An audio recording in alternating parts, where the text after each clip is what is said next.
Hello, everybody. Welcome to Scribbles with Jonathan. My name is Jonathan Rector. You can check out my website and my work at jonathanrector.com. And if you're on Twitter, you can follow me there as well at ArtByJar. Today, what I'm going to be talking about is this book here, which is on your screen. It's just a cover shot. Is the DC Comics Guide to Digitally Drawing Comics by Freddie E. Williams II. I've talked about this book to death in many places. However, I recently picked up and I've been getting into Manga Studio, and what this book right here, the DC Comics Guide, talks about is strictly Photoshop. How to start a page and finish it in Photoshop, essentially doing an entire comic book as you finish the pages. So what I've been messing around with is because that's the workflow I've been getting accustomed to, and if any of you guys, any of you watchers have been using this book as well, you might be in the same boat as I am. And making the switch to Manga Studio, there's a couple things, I feel like it's more, directed sometimes, though at least the initial, as I'm learning it, is directed to more like a real inking tool, as in like here's a pen brush, a pen or a brush, to ink, as opposed to what it feels like the digital comic guide here in Photoshop is more of like a marker tool. As if you're using microns or something until you get to the inking stage. So enough just staring at this blank image. I'm going to show you an example of what I'm talking about, and then I'm going to go into showing you guys how I've figured out, at least for right now, how to do the exact same type of thing in Manga Studio.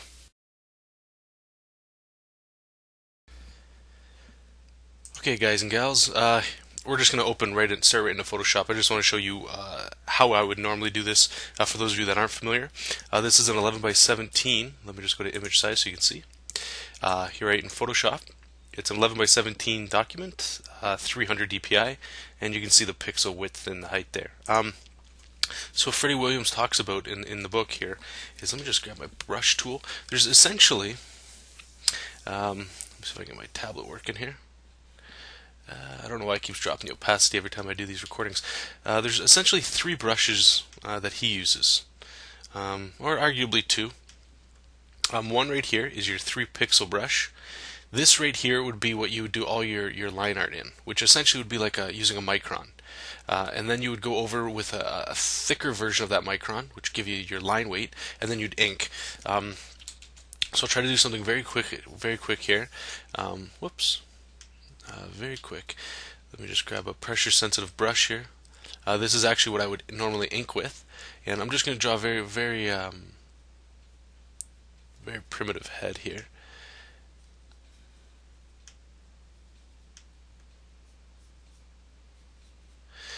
And actually, let me just check something here. This is, I don't believe I must be that zoomed in where it's starting to get a little pixelated here and there. Oh, I love it. Every time I try to do a little bit of screen recording with you guys, I always run into some sort of hiccup. Alright, so we'll do this very simple here. I'm not looking here to get score marks on awesome sauce drawings, just so you can see. So if this was a comic page, we'll say it's just a guy talking, hey, how you doing? I would go ahead and I'd basically make a new layer over top of that. That would make it a transparent layer, and it would knock the opacity down behind it. Trying to see if you guys can see this action. I apologize, this has no content whatsoever with the actual topic, but I'm getting this really weird layer mix up here. Might have to look at that later. Anyway, so we lower it up after we've done our sketch, grab that 3 pixel brush, and this is where some people, they start to get a little, I don't want to say upset, but they feel like their drawings have no life because they're drawing in this dead line. Anybody that's drawn with a micron, you'll probably know this feeling, because this is probably how you like to ink. Then we'll go there, put a little bit of details in here. You can go as crazy with this as you'd like. And then the next step is you'd make a new layer, and you would use that exact same brush, except you'd bump it up to maybe around 5 pixels, we'll say. And if you use the Shift key, and this part right here is actually one thing in Manga Studio that I figured a little bit of a workaround, not as cool as or as easy as this, but if you hold Shift and you click anywhere, it'll make a straight line. So if you were to zoom in and like right into here and go real small with these lines, you can actually make pretty cool curves. And when it prints, you won't even notice that. And the next step here is to make a new layer, and then we'd finally get into the inking, which would be just a regular 9-pixel brush with pressure sensitivity. I'm going to zoom in a little bit more. I apologize, it looks all jaggy. I still don't know why it's doing that. And you know, and you go in here and you start to beef up some of these line weights before you actually, you know, and you can start slapping in some heavy blacks here. You know, and you know, for the most part, this is usually how every single page would be drawn. And I've been doing this for a while, and I highly recommend it. I think it's really cool. You know, you can still do rendering, you can still do a lot of things. Okay, so there it is in a nutshell. Okay, so what I'm going to do, oh, sorry, before I jump into that, the next step that we would do, and this is meant for if you're sending it to a color, so if you're going to color it later, once you've got your entire image done, when you would zoom in here, and you're going to want to send a bitmap file, and the bitmap is going to turn out all this anti-aliasing, which has got this little gray fuzz around it. So you would go layer, new adjustment layer, threshold, and oops, it's popping up over here. You click OK on that, and as you can see, it's going to turn it all of a sudden into a bitmap, very jaggy. And I usually like to stick around 140, maybe lower it up. As you can see, like as we're doing this, the quality is getting finer and finer as you go. You know, you can adjust it any way you like. We'll just click that, and you know, when you flatten this image, layer, flatten, then you would go up to image mode, bitmap. Whoops, let's go to grayscale. Yeah, we'll discard all that information. This way, you're going to be sending it. Turns the file into a very, very small file, 300. Yep, and it'll basically, that threshold is essentially turning it into a bitmap before you turn it into a bitmap, so you get a little bit more control. And when you zoom out, it really doesn't look that bad. And when you print, it actually looks much better when you print. And this right here is the look I was trying to do in Manga Studio. Excuse me. Because when I send this to a colorist, there's no gray lines anywhere. It's clean, it's crisp.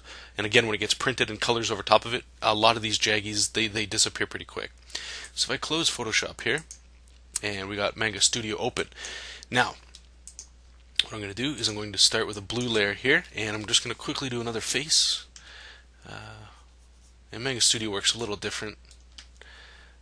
Some of these lines get a little different here. As you can see, it's, the pencil tools, you know, it depends on some of the settings you have. Give him a little mouth. How you doing? In Manga Studio, I haven't really delved into it too much to get into, you know, aliased lines. I believe that's the right way I'm talking about. Where it's got that green, or that green, that gray fuzz around all the nice black lines. This is strictly black and white. I'm not going to be touching color or anything. So as I'm drawing, as you can see here, it's a bitmap. So as the last step that we did in the Photoshop there was turn it into a bitmap. So the only different thing you got to get in your mind is that when you're doing it in Manga Studio, you're going to be drawing in a bitmap essentially from the get-go.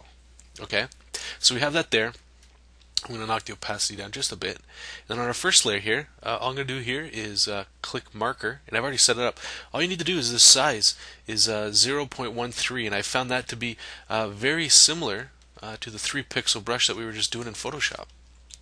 So if I go in here, and you know, as you can see, there's no gray outside of anything, because it's just working in black and white. And I was talking to a few people on Twitter, and this was something I was talking about, where it's like it's a weird way to learn how to start drawing again. I find it's like the old Nintendo or Super Nintendo or Sega Genesis days, where everything looks like it's like a video game. It's all pixelated and 8-bit, and it does take some getting used to for this, because, like I said, it's not smooth. There's no real gradation between tone. There's no tone. It's literally black and white, no gray, right? So we're just knocking all this stuff real quick. No hair because the cool people don't have hair. Yeah, we'll just go there. Sure, we'll give another ear. I'm not trying to be anatomically perfect here. Just, again, principle and I guess theory at this point. So there we go. We've got our tight line work. If I turn off that layer, this is essentially what it would look like. And as you can tell, it looks fine. At least, you know, to me, it is jaggy, whatever. We'll make a new layer, we'll call it line weight. Make sure it's still the same thing, same settings there. And if you knock this up, you can play this up. I'm using an Intuos 3, so when I press up or down, it actually increases the size right here. And I believe it was 5 gets us to around that same thickness, and you can always play with that. Nobody's telling you exactly the rules for all that stuff. And you just go and you make your contour line. And just like in the DC guide there, what Freddie talks about is this is pretty much like a little heads up before you start inking. You know, it's doing some separations for you. It's keeping things a little organized. Things are popping a little bit more. This is where it was getting a little crazy for me because you can start to see you get a little crazy. But in Manga Studio they got this correction. I have it set at 5 points right now.